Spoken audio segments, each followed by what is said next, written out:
রিয়াদ থেকে বলছি। বলেন। জি, আমি অনেক চেষ্টা করে কখনো পাইনি, সেজন্য বিষয়বস্তুর বাইরে একটা কোশ্চেন করব। সেটা হচ্ছে কোনো ব্যক্তি যদি মারা যায় তাহলে তার সম্পত্তি তো তার স্ত্রী সন্তান উত্তরাধিকার হয়ে যায়, ওরা মালিক হয়ে যায়। তো সেক্ষেত্রে ওই লোকের নাজাতের জন্য যদি দান খয়রাত করতে হয় ওর সম্পত্তি থেকে, তাহলে সেটা কিভাবে করা যাবে?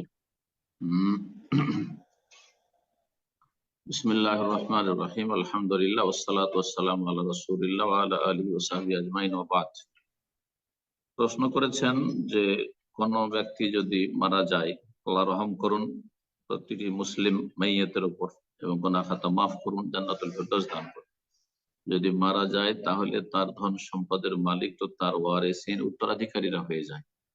তাহলে যদি দান খেরাত করতে হয় তো কি করবে? জি, দান খেরাত জীবদ্দশায় করে যেতে হবে।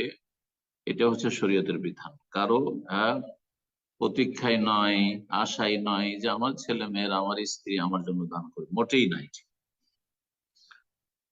আর যদি উনি না করে গিয়ে থাকেন বা যা কিছু করেছেন করেছেন, এখন আপনারা দান করতে চাইছেন, তাহলে কারো হকের উপর হস্তক্ষেপ করা যায় না।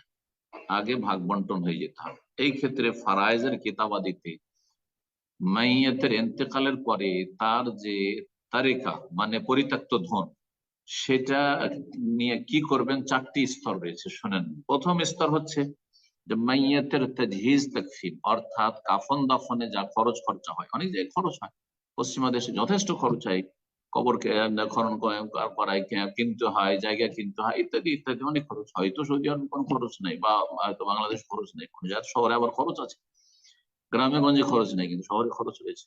তো যদি কাফন দাফনে যে খরচগুলো রয়েছে, কাফন আপনার গ্রামবাসী কেন দিবে? হ্যাঁ, একজন সচ্ছল মানুষকে গ্রামবাসী কেন দিবে? সদকা দেবে। তো তার ধন সম্পদ থেকে কাফন দাফনের ব্যবস্থা হবে, এক। দুই নম্বরে দেখতে হবে যে ঋণের বোঝা তার উপর আছে কিনা। যদি ঋণ থাকে তো ঋণ পরিশোধ করে, ঋণ পরিশোধ করতে কিন্তু সমস্ত জমি জায়গা সব শেষ হয়ে যায়, শেষ করে দিতে হবে, সব শেষ করে দিতে হবে। তিন নম্বরে দেখতে হবে যে কোনো ওসিয়ত করে গেছেন কিনা, আর সেটা অন থার্ড, এক তৃতীয়াংশের ভিতরে সীমিত আছে কিনা। যদি বেশি করে থাকেন সেটা বাস্তবায়ন হবে না, এক তৃতীয়াংশের ওপর বাস্তবায়ন হবে। বলেছেন এক তৃতীয়াংশ ধন সম্পদ থেকে ওসিয়ত করে যেতে। ওসিয়ত যেমন অমুক মাদ্রাসাতে আমার ধন সম্পদ, আমি ইন্তেকালের পরে এতটা দিয়ে দিও, জমি দিয়ে দিও, অথবা আমার এই টাকা আছে এত টাকা দিয়ে দিও, ইত্যাদি, এগুলো ওসিয়ত, যদি ওসিয়ত করে গিয়ে থাকে। তিন নম্বর হয়ে গেল। চার নম্বরে তখন তকসিমুল মিরাস, এই পরিত্যক্ত ধন ওয়ারিসিনদের মাঝে ভাগ বন্টন করবে।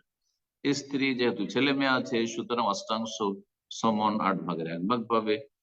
ছেলে মেয়েরা থাকলে মেয়ের দ্বিগুণ পাবে ছেলে। আর শুধু ছেলে থাকে তো সবগুলি তারা ভাগ করবে, আর যদি মেয়ে থাকে একজন তো অর্ধেক পাবে, বাকিটা তো নিতে পারবে না। তখন অন্যরা দেখা যাবে যে নিকট আত্মীয় কি আছে তারা পাবে, ইত্যাদি। আচ্ছা, যে মাইয়াত মারা গেছে তার বাবা মা আছে কিনা, তার বাবা মা থাকলে তারা পাবে।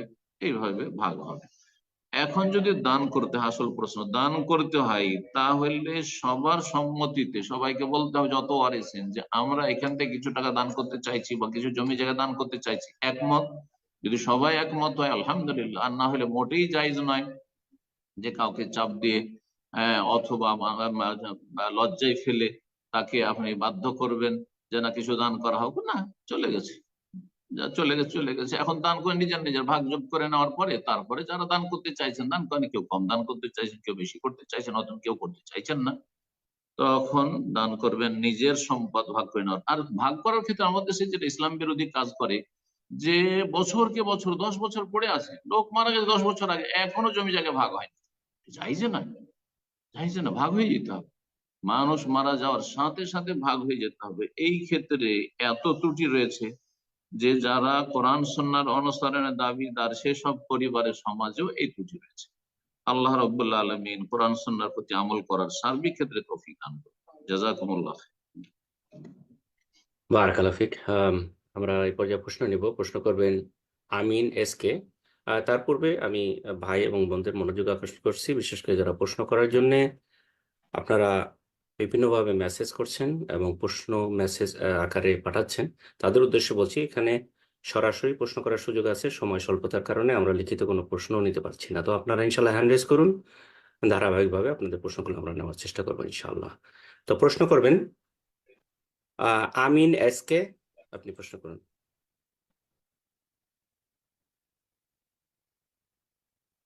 আমিন এস কে, আপনার ফোনটা আনমিউট করে নিন, প্রশ্ন করুন। আসসালামু আলাইকুম ওয়া রাহমাতুল্লাহি ওয়া বারাকাতুহু। সম্মানিত শায়েখ, আপনি কেমন আছেন? ওয়ালাইকুম আসসালাম ওয়া রাহমাতুল্লাহি ওয়া বারাকাতুহু। আলহামদুলিল্লাহ। কোথা থেকে বলছেন? শায়েখ, মহারাষ্ট্রের মুম্বাই থেকে বলছি। মাশাআল্লাহ, বারাকাল্লাহু ফিক। বলেন। শায়েখ, রমজান মাসের মানে সাহারির জন্য একটা আজানের হাদিস আছে, যেমন আব্দুল্লাহ ইবনে উম্মে মাকতুম রাদিয়াল্লাহু তাআলা আনহু হতে আব্দুল্লাহ ইবনে উম্মে মাকতুম রাদিয়াল্লাহু তাআলা আনহু যখন আজান দেয় তখন তোমরা সাহারি খাও, এবং বেলাল রাদিয়াল্লাহু তাআলা আনহু যখন আজান দেয় তখন তোমরা মানে সাহারি খাওয়া বন্ধ করো। তো এই হাদিস উল্টা থেকে হয়ে গেল মনে হয়। বোঝা যাচ্ছে, কথাটা উল্টা। ইন্না বেলালান ইউআযজিনু বিল-লাইল। বেলাল রাত থাকতে জি আজান জি দিতেন, প্রথম আজান। আর উম্মে জি জি মাকতুম যখন ফজর সুবহ সাদেক হইতো, হ্যাঁ, তখন আজান দিতেন। হাত্তা ইউকালা লা ইউআযজিন হাত্তা ইউকালা লাহু আসবাহাত আসবাহাত, ভোর হয়ে গেল, ভোর হয়ে গেল। জি, বলেন। জি। তো তো প্রশ্ন। মানে ওই হাদিস থেকে বোঝা যাচ্ছে যে